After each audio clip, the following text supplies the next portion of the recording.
Most people don't really understand what builds big delts. They stack way too much front delt work while ignoring the part of the shoulder that actually gives you that wide cap look, the medial delts. On top of that, their pressing is usually overloaded with weight they cannot control or handle, done in a partial range of motion. So not only are they biasing their front delts even more, but they're also leaving a ton of muscle fibers untapped by cutting the range of motion short. See, your shoulder has three heads: anterior, medial, and posterior.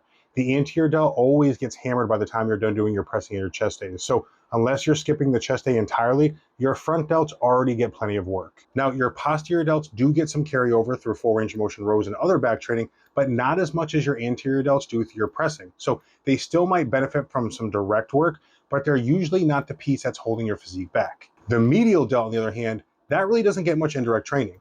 And that's the head that gives you that round cap look to your shoulders. That's why on a dedicated shoulder day, I like to make my medial delt training the priority, and then sometimes I'll throw in a little bit of rear delt work in there too. So instead of just doing a bunch of different variations of presses and front delt raises that just keep smashing your front delts, build your session with a balance that actually grows your shoulders. Keep direct front delt work limited, make your medial delt training the foundation, and then add a rear delt isolation if you need more volume on top of your back work. Some examples of some solid medial delt exercises include dumbbell lateral raises, machine lateral raises, upright rows, and even dumbbell military presses if performed correctly to bias the medial delt. And if you feel like that's not enough volume, don't just stack on more presses.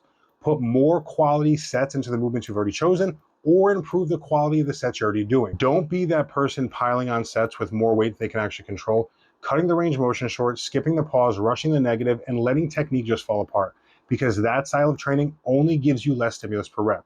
Instead, if you drop back the load, lock in a full range of motion, pause in the deep stretch, and control your eccentric, every rep becomes more effective. And remember, 2 well executed sets will always beat 4 or 5 sloppy ones. You'll get a stronger stimulus, you'll avoid unnecessary systemic fatigue, and you're going to spare your joints and connective tissues, as well as saving time by not having to sit there and warm up or go to a different machine and put up a different movement. This way, you're going to get a better stimulus, you're going to avoid redundant fatigue, and you're going to save time by not having to warm up and do other exercises that aren't giving you a new benefit. Remember, big delts come from understanding balance in the anatomy of the shoulder, not just doing random exercises that feel good. Focus on medial delts for width and roundness, and manage your front delt volume, and program rear delts intelligently. That structure gives you the stimulus you need, saves your recovery, saves you time, and actually builds that cap look that you're looking for.